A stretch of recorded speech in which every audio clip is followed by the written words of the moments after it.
เก็บยังเพิ่งต่อได้อมื้อนี้นะมื้อนี้เป็นวันที่20เดือน5 2023เนาะเก็บต่ออาทิตย์แล้วอาทิตย์ก่อนเก็บบ่หมดเถอะที่มันอาทิตย์หน้าพุ่นแหละเนาะถึงสิหมดทำให้มันมีกดมึงถึงนี่มันเลยลองมาเบิ่งมือเนาะอันนี้นี่คือสิเต็มอยู่อันนี้นะขายมาตั้งอยู่นี่สิเต็มห้างอยู่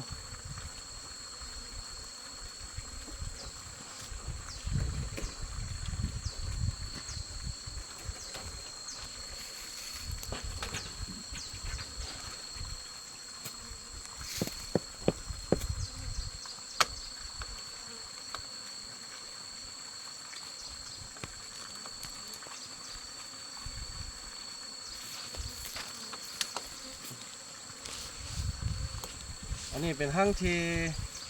17เด้อห้างที่17แล้วนี่นะ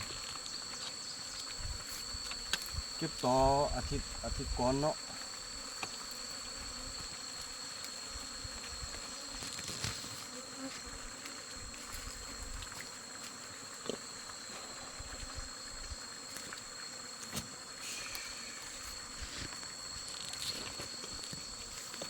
ลองมาเบิ่งดูเนาะ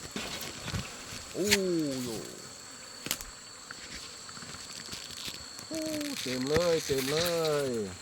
ความงามป้าล้นเด้อสุดครับสุดล้นพี่น้องทางใหญ่สุดอันนี้นะ20 ปลายโลกับพอ30เท่าไหร่นี่นะ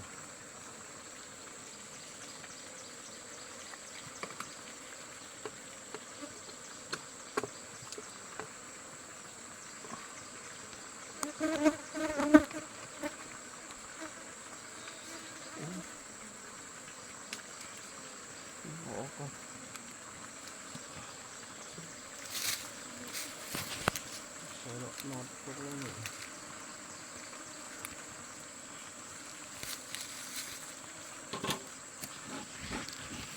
แต่งกัน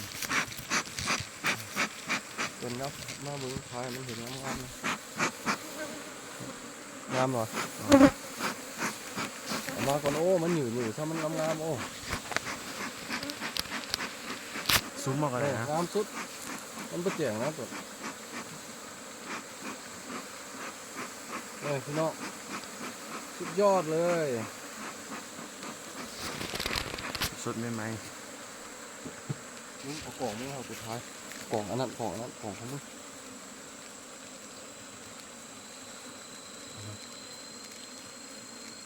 ่ได้นี่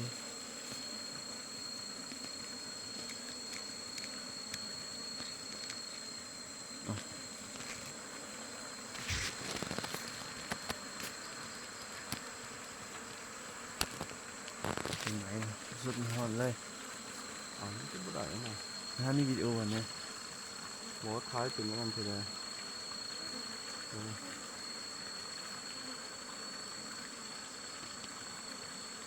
เดี๋ยวชมกัน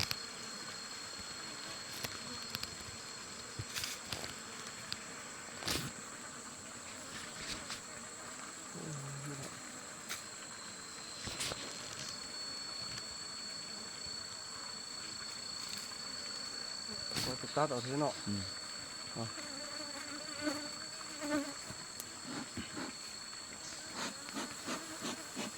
โอ้ความงามเลย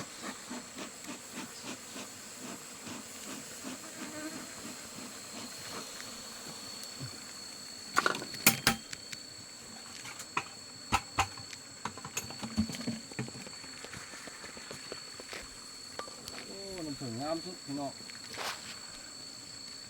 สุดยอดเลยเต็มปิ๊กเลย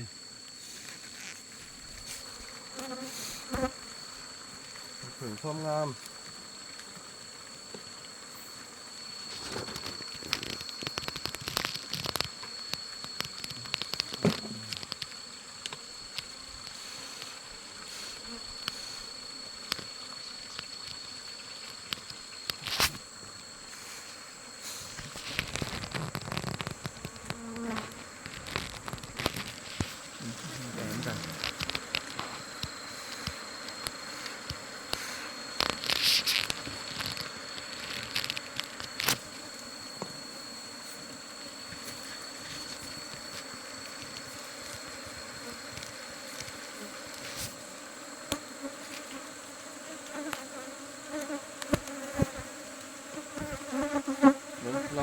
ขนาด โอ้แม่เลย สุดยอดเลย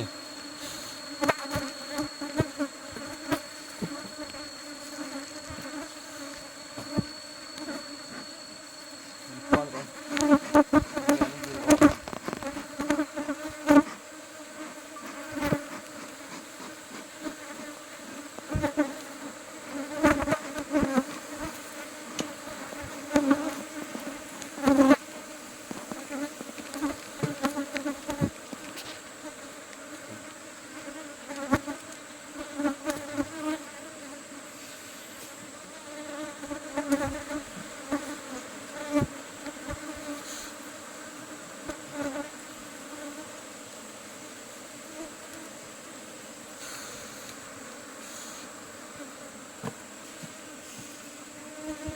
เห็นดีวะต้นผมมียุกอ่ะ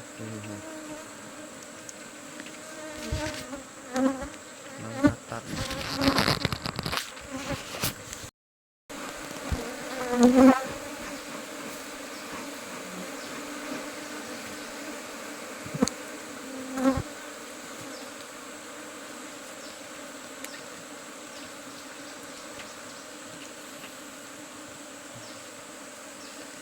โอ้โยหักแล้ว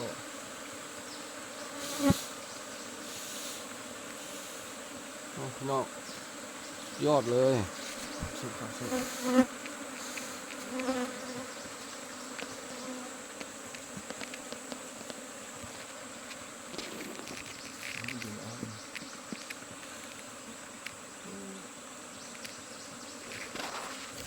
แม่มันเพิ่งลูกหนึ่งออกเว้ย